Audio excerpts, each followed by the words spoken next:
Hey everyone, welcome to Judging for the Win. I'm Dave and this is my daily ruling. Today's question comes to us from the True Stories collection, as in it actually happened at an event that I was actually judging. Amy is playing Plumb the Forbidden, and she sacrifices her Eyetwitch to copy it once. Amy wants to take all of the draws from Plumb the Forbidden before she does the learn with the dice trigger on Eyetwitch. Is this possible? Okay, so we're going to need to remember a little bit about how casting spells and triggered abilities works. Let's get started.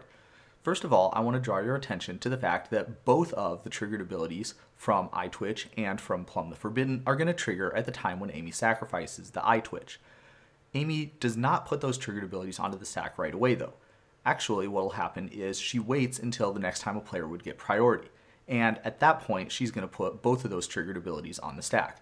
Now, Amy controls both of these triggered abilities, which means that she's going to choose the order that they get put onto the stack. However, because she waited until after she was done casting the Plumb the Forbidden, the original copy of Plumb the Forbidden, the one that's actually the card that she cast, is always going to be the bottom object on the stack.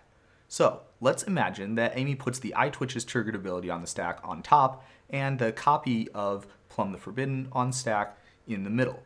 What would happen then? Well, she's going to learn with the Eyetwitch, and then she's going to take both her draws.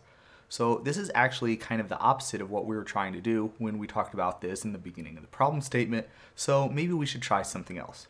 Amy's other option is going to be to take the Eyetwitch triggered ability and put it on the stack first, and then the copy of Plumb the Forbidden on the stack on top of it.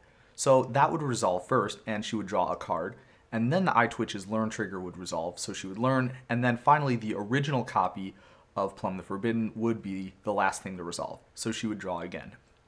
Notice that this is the best that Amy can do. Because the original copy of Plumb the Forbidden is always going to be the bottom object of the stack, that draw is always going to be last.